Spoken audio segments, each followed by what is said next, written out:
Hey, Jessica, thank you for being here with me today. Thank you for having me.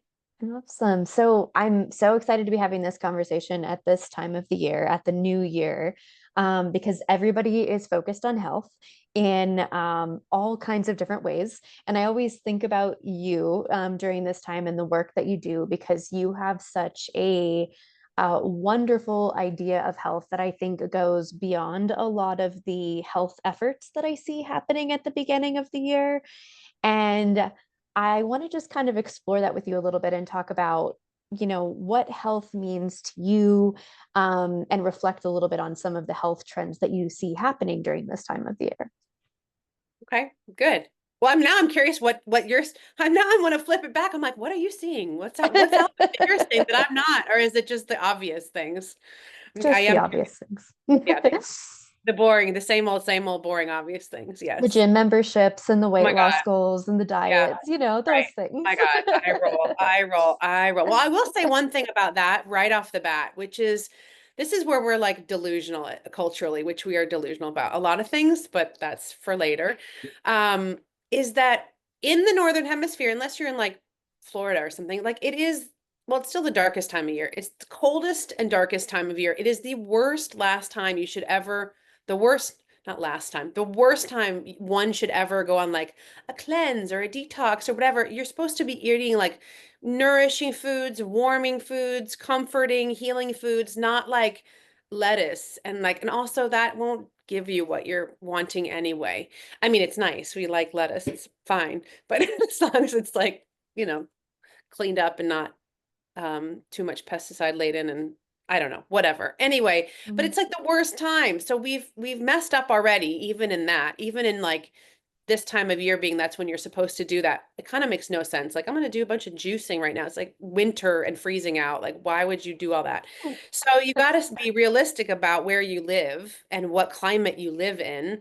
If anything, it'd be like if you live in Australia, it's flipped so that this is their summer for the new year. They're in summer for the new year. So for them, maybe it's applicable, but not here. So Mhm. even that's backwards. And also like joining a gym, great, fine, if that's really what suits you, but not everyone's meant to be doing that. And so really you have to find what works for you, what lights you up.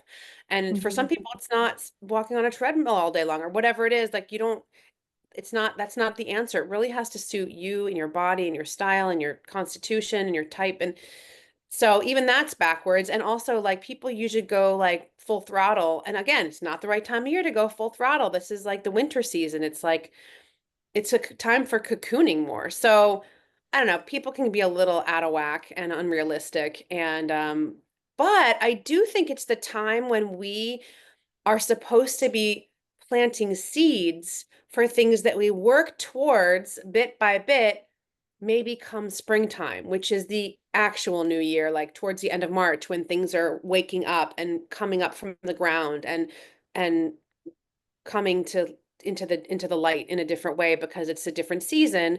So if you could look at this time as a time to plant seeds around your nutrition or how you move your body or how you want to get into a I don't know, a meditation practice because it feels like that's going to be nourishing for you, like being realistic about this time of year and then you're planting seeds for what's meant to then be born and grow into the spring, which is a more realistic new year anyway. And even if you look back at old, if you date it back, the new year is actually into the spring. It's not, this is the reset of the calendar year, the Gregorian calendar year, but it's not actually. And anyway, it's all semantics. Other cultures don't even look at it as the new year. So, so there's that. But the health trends are a very profitable thing. So like no wonder the gyms are like new year, new you, and the Yeah. yeah, all that crap. It's like ridiculous. Yeah. It's Yeah, sort of yeah.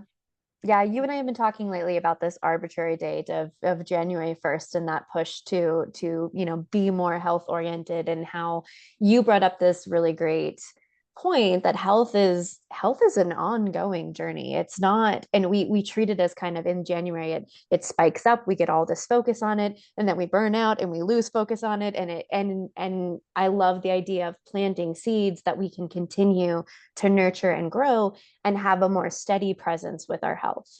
yeah, more steady. Exactly. So true. Yeah, the planting seeds Absolutely. is an image that I really like, and I also like that one because I always picture the roots that are in barren winter. It's like there's no leaves on the trees and they're naked. They're like cold and naked and they're like not doing very much, so it seems, but under the earth, they're doing a lot of work to prepare for the spring when they're supposed to come forth. So I feel the same way about the things we can be working on now. I love that. So, as far as kind of our big picture of our health, if we're thinking about it of a year, an all year journey, an all the time journey, can you tell me a little bit about, your definition of health, of healthy living, of being a healthy person? What does that mean to you?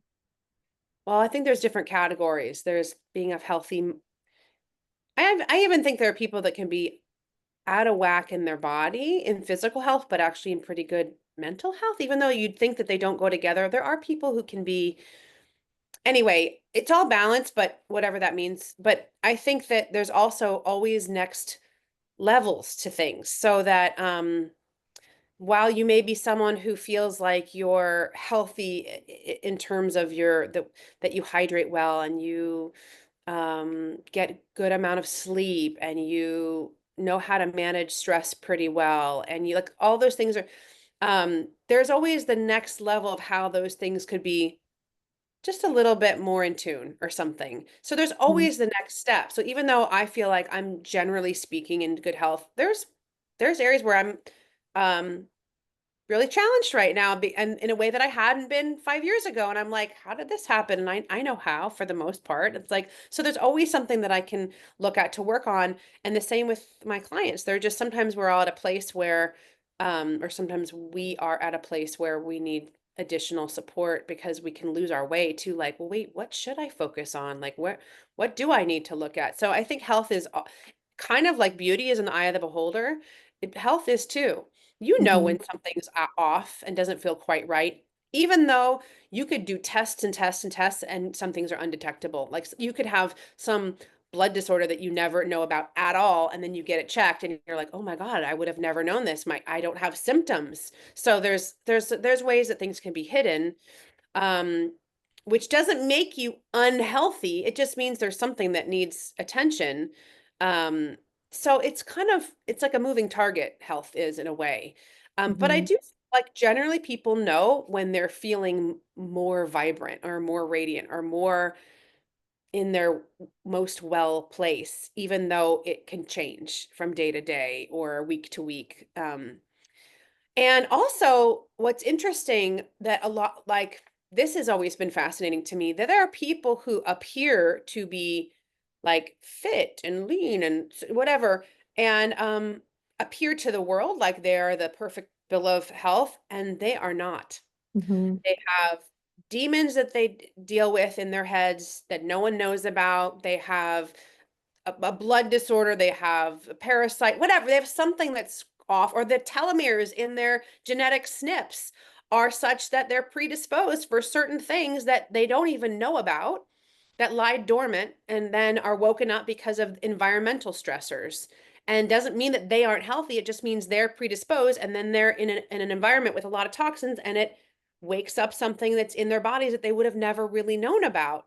And same with people who are seemingly like really thin and actually have not such great health in other ways because of which I could talk at length about, but it's not because of how they look.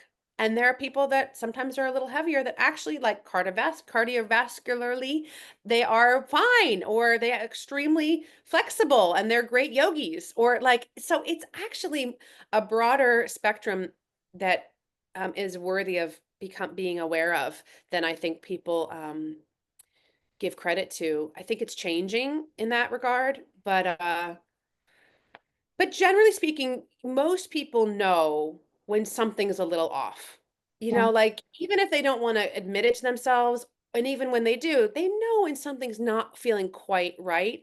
And I'm not just talking about a headache here and there. They know if something's popping up over and over that something's not quite right over Mhm. time, you know? So I think you asked me, your original question was like, what does health mean to me? I think it's meant different things at different times in my life. And it's meant different things to my clients as we've worked together, and they're ready to like hit the next level of something for themselves. Um, so I could go on and on, but I know that even for, again, for me, like where I am in life is health wise is a different awareness, a different level of acceptance, a different thing I'm working on than I was 3, 4, 5, 6, 7, 8 years ago. Yeah. Totally. Yeah. That makes sense, which is why it's an ongoing journey. It's always going to change. Hmm. So now, Jessica, you've been working in this space for quite a long time. How many years now? Well, close to, I guess, about 30 or so, because I was doing Yeah. a lot with body work and I've always been interested in all of this, and I've always been studying and learning from very young from from the real influencers. They're called Yeah. my parents. No, no, there's the real deal influencers before social media. I've had a lot of great influencers in my world, I think. And so yeah, I've been working on this stuff for a really long time. Yeah, Hmm. that's great. So tell me a little bit about Yeah. your own health journey that kind of brought you into this work and has added to your practice. Well, like I said, I've been experiencing something the past couple years, which is not severe, but definitely a big milestone around what happens as we go, as women go through perimenopause, menopause, all that has been bigger than anything I've experienced in a way in a long, long time. But not like when I was in health crisis, which was in about 2011, I think it was. I had some pretty heavy duty stuff go on that really rocked me to the core, and really pushed me to an edge I'd never been at quite before, and in quite the same way. And it was forcing me to confront um like who I was allowing into my life, the energies of people, also what happens with what can happen with the body, with things becoming I don't love the word toxic, but like that's a great word in a way too. And I was really, really sick and in a really bad place. And there was the initial emergency situations that were happening. And then there was, and this is often the case for clients of mine too, there's like the initial impact of something, and then we spend the next few years where we actually address healing of what that was. And it doesn't always happen right away. It's not so linear. Like sometimes people go through something and they're not prepared to heal from that until many years later. So I Mhm. think that's what I've experienced. And so because all of those things overlapped and coincided with my work at the same time, I was everything that I was experiencing and learning about only made me feel like a more competent practitioner, because I'd experienced some real life things that um, you can't learn in a book Mhm. at all. So my Yeah. experience with that has taught me more than I could ever learn by studying anything. Mhm. Yeah, I was before our interview, I was kind of reviewing your bio again on your website and reading about your health journey and one of the things that I noted on your general bio was that you mentioned improv and involvement with improv in the past and kind of pulling in your things that you don't learn in books. I feel like some of the things that you have told me about your improv experience um, that's a really unique way that you have gained some health perspective out of that as well. Do you want to tell me a little bit about improv and what that's done for you in your life? Yeah, it's so funny. I love that you're bringing it up, because I was just thinking about it last night and how much I miss doing the group improv, which I probably will again at some point. It didn't work at a certain point, but it worked until it didn't in terms of the logistics. Actually, it was just that's all only thing. But I feel like I use improv every day of my life, really. I think life is basically improvised for the for the most part. But Yeah. I think that the creative arts has been something that's always been really important to me. So I like that I've been able to find a way to work with creative arts people and wellness and health, and all in conjunction with each other, and that um art is improv too. I mean, art comes from really interesting places inside of us, of art of all kinds. And Yeah. so I love the synergy of those worlds coming together. And improv is that it's what I love about it in regard to this in particular is that there's certain things that we do in life that force us to be in the present moment more than others. And not only forces us to be in the present moment, which as an artist, any artist will know that you're forced simultaneously to be in the moment, in the zone, like you lose all sense of time, space, whatever, when you're really in the zone of something. And in the creative arts, you're in that usually because you don't have a clue. You're in that zone. You don't know what time it is, what day it is. You're just in it. So you're pulling from it being so present, and you're also pulling from like other parts of yourself that you would have never even realized you were going to pull from. There's this like wealth of knowledge, experience, whatever that you pull from in any creative art, and brings you into the present moment at the same time. And so I think that we can, one thing around wellness is that the more people can find things that they can do or be involved with that help them to be most present and lose their sense of time and space in some way or another, in a healthy way. Yeah, yeah, you know what I'm Good saying. disclaimer. Yep. Yeah, you know what I'm saying. Anyway, um, God, Mm, the more you can be doing those things, that more you're gonna, I think it can be really healing. yeah. And it can be really like, I have a client once who, she's phenomenal, and all my clients are the best, but she was having a hard time. This is like the perfect segue. She was having a hard time with insomnia issues. So we were working on it. And she's a creative person. And I said, "You like drawing, right?" And she said, "Yeah." And so it was like, we decided that she would try an experiment that before bed every night, even when doing the different things that we were working on with her, like sleep practices, her sleep hygiene, which by the way is a whole cycle of the day. People think it's only the thing that you do before you go to sleep. No, it's what you do all day long, from the moment you wake up to when you go to sleep. It's a sleep cycle, not like only when you go to sleep. But anyway, just a good distinction, because people think it's what you do only before bed. But in terms of creativity, um, and the creative arts, and improvising, because I believe this is a form of improv, is that we decided that a great exercise for her to do would be to doodle. Just take a piece of paper, turn the lights down, light a candle, put on some soothing music, and just draw. Like, but doodling, nothing, just free form, letting her hand do whatever. And as a result of her doing that, she completely healed her insomnia. Like 100%, it just went away. When she was doing something to unwind using her creative mind in that way, she was able to sleep. Ooh, And so I love it was that. really cool. And it was improvised. That to me is improv. Like, you're doing whatever. She lost sense of time. She was just in the moment, letting it all happen, turning off her phone, whatever it was. And it was really, really cool. It was kind of yeah, just game changer. She helped herself to soothe and be in a place where she could welcome in the sleep gods again. That's Yeah, it really was amazing. because it was like legit insomnia. It wasn't just like, oh, I can't sleep very well. It's like she was really, really having a struggle. So that's another form of improv. You're improvising something creatively that's helping you to unwind or get into a different state. I also think you're changing your brain state. That's the other part of all this. Is I've done some work with neurofeedback and brain states, and I believe that we need to um, get into different brain states and heart coherent states as well, which is another conversation around how we can get into heart coherence. But in terms of our brain states, when you do something creatively, it helps you to get into different brain states, which perhaps can help you Hmm. sleep or dream better or whatever. So, Hmm. Yeah. yeah. Okay. So tying this back in, like that, obviously that story you just told was a really specific thing that worked for that person. But Yes. tying this back into everybody's thinking about their health right now, I wanted to kind of wrap this up by asking you, what are some of the main things that you generally recommend to people when they are wanting to focus on their health? What are some small things that you can suggest and some methods for going about that and taking steps into those small things? Well, first of all, it has to be knowing it can be, it's attainable. You have to believe. You have to have some belief that something's possible. So we have to start with belief, even if it's just a small percentage.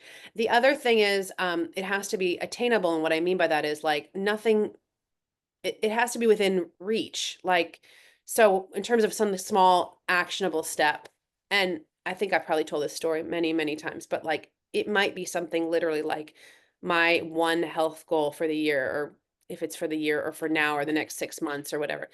It is really smart to choose one thing that you're going to focus Hmm. on, not 15 things, not, but like literally one thing, because those things I call umbrellas because they're like, if it's a catch-all, like that one umbrella is going to trickle down into like everything else. It's like the overarching thing that's going to impact many other mechanisms of your life or your body or your spirit. So, like, I had a client once who decided that for him, most important was drinking an enormous, like way more water than he'd ever been able to drink before, but like really making a concerted effort for that one thing alone. We worked on a bunch of other stuff, but that was the one thing that was absolutely imperative. And he was in his, I think, 60s or 70s. So it's like bullshit if you say it's like, I'm too old or I could never do that or whatever. It's like, that's not true. You're alive. You have a beating heart. You can do it. Hmm. So he did that with the water intake thing.